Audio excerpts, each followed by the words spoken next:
So, friends, good evening. Today we will introduce you to the gluteus maximus muscle. It performs a certain function, but often it is not clear what function it performs and what it is needed for.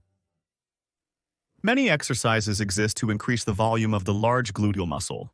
Mainly for beauty from an aesthetic point of view, use the gluteal muscle to attract attention, for example.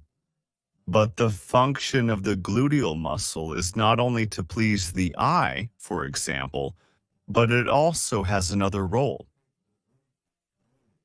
It plays another role. And which one? Let's find out together in this video. And such a large muscle. Why did it appear in the light it is located? They all know where that is here. But few know that the place of attachment here on the femur, such as the lump and bulges here and here almost to the middle of the thigh. Here it is attached. Here, and such a long one on the main part here, but here it even continues to represent such a muscle. Everyone knows about it, that it participates in such a movement, in the retraction of the leg back. In such a movement it participates, but also here. If we look here, it starts from the sacrum, under the thigh bone, and follows the thigh bone. There's one more movement where it participates. When the knee is immobile and turns outward, this muscle, the gluteal muscle, also tightens significantly. When the knee goes inward, the gluteal muscle at this moment stretches and relaxes. That is, there are two main movements in which it can work. This is the movement of the leg backward relative to the pelvis with the pelvis stationary, specifically occurring in the hip joint. And the second movement is either with a bent or even a straight leg. That is, with a bent leg, this is the knee outward with a stationary pelvis. The gluteal muscles are strained. And with a straight leg, this is a rotation of the foot outwards.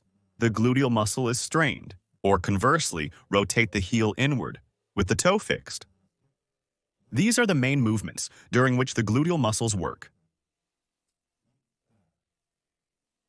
For instance, some people have underdeveloped gluteal muscles.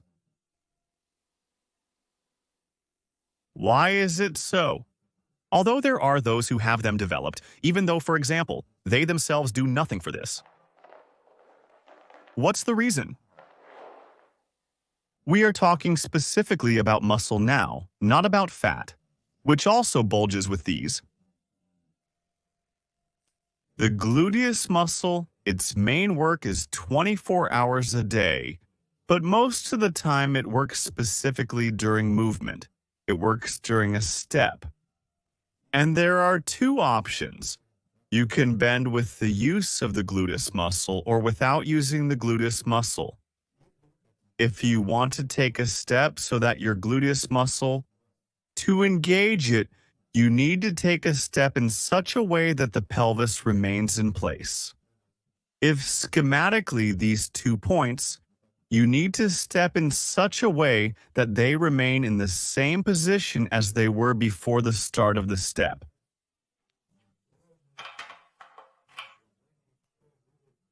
These two points. See, if you want to step without the gluteus muscle, you need to do so that this bone, its position changes, the back one rises, the front one will rise. And if we step with you, and the gluteus muscle participates in the step, then the body position is such an example. The head is in line with the pelvis. If we step in such a way that the gluteus muscle doesn't tense up during the step, meaning that it will remain relaxed, the pelvis will shift its position and will end up with a forward tilt. So if we step without engaging the gluteus muscle, the body will lean forward, causing the head to tilt forward. This results in landing almost directly in line with the foot. And my pelvis ended up behind my foot. And to somehow stop this forward fall, not to leave my head here, over the pelvis, and I have to make a bend. A bend has to be made here. In the lower back, instead of the gluteal muscles already starting to work here and here, these muscles. There is a quadratus lumborum muscle, a spine extensor. Instead of this starts to work. This is not very good because during movements, during a step, there are still such small rotations, rotational movements. And if at the same time your spine makes this and a rotation with every step, that is, movement in two planes, it begins to injure the joints. During this, the pelvis starts to wobble. That is, if these two bones, they remain all the time in one position, the pelvis begins to move like this during the step. If they drop, if the front one drops, then the pelvis moves like this. And with each step, with each squat, it will rise like this. One thigh has risen and the other thigh has risen too, but the lumbar spine becomes unstable. The discs begin to get damaged. So, which of these two options to choose? It's up to each person, as they say. But I would choose this method.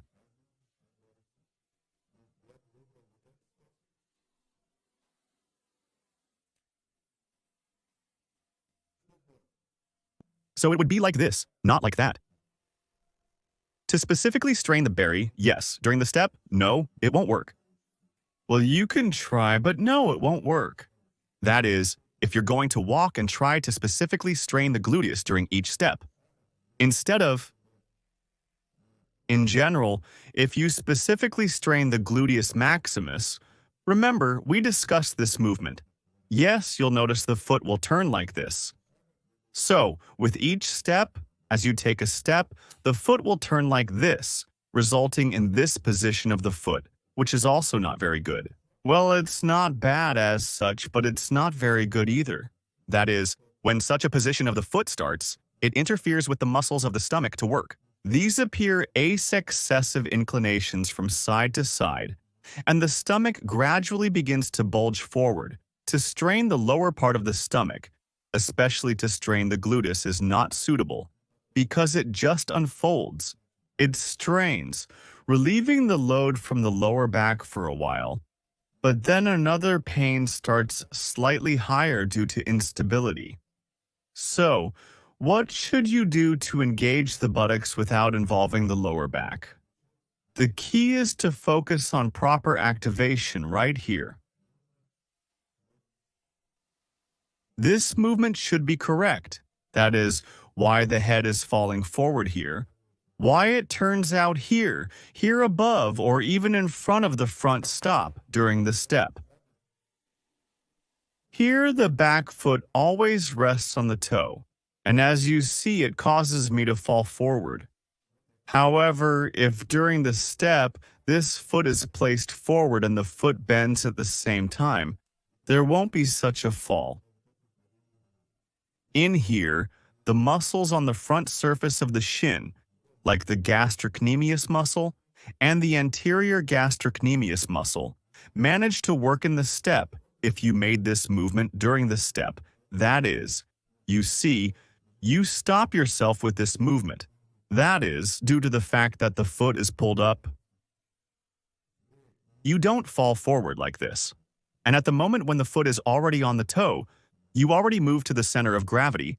It shifts more evenly without the participation of the wall muscles. That is, they do not participate in making sure you don't fall excessively forward.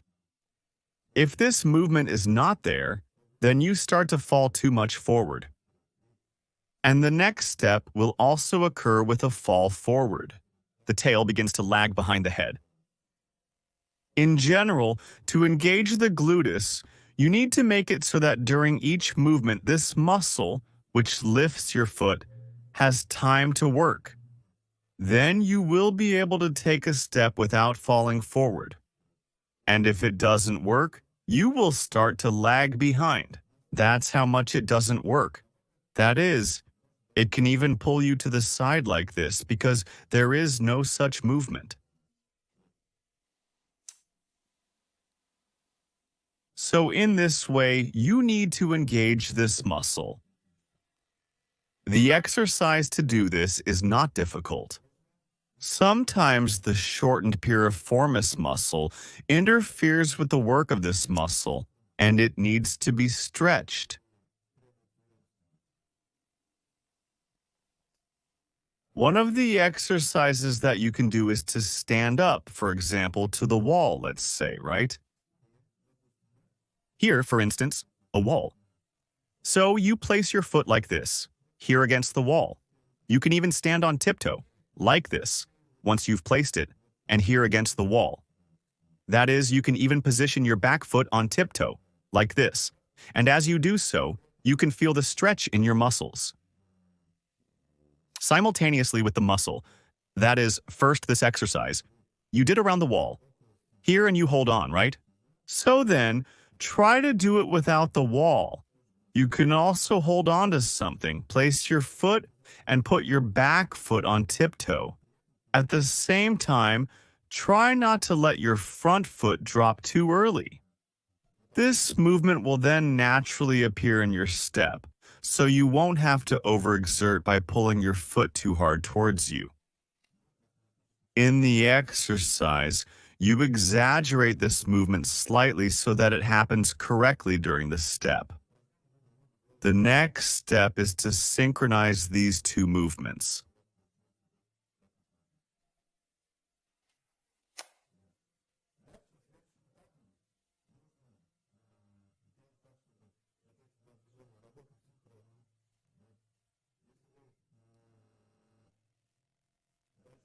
If you start doing these exercises, then later you will need to connect the movement to your hands.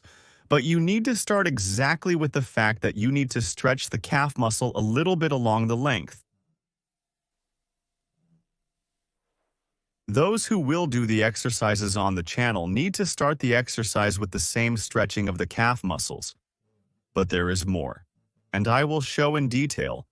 I will stretch it, and then already in stages synchronize the movement of the other leg. Follow, so that it does not turn at the same time. How to do it so that it doesn't turn. This movement needs to be completely removed. This is the turn, because it also interferes with the work of the front deltoid muscle. Because if there will be this turn, then it will also start to pull you forward from here. Step by step, we will figure it all out there, one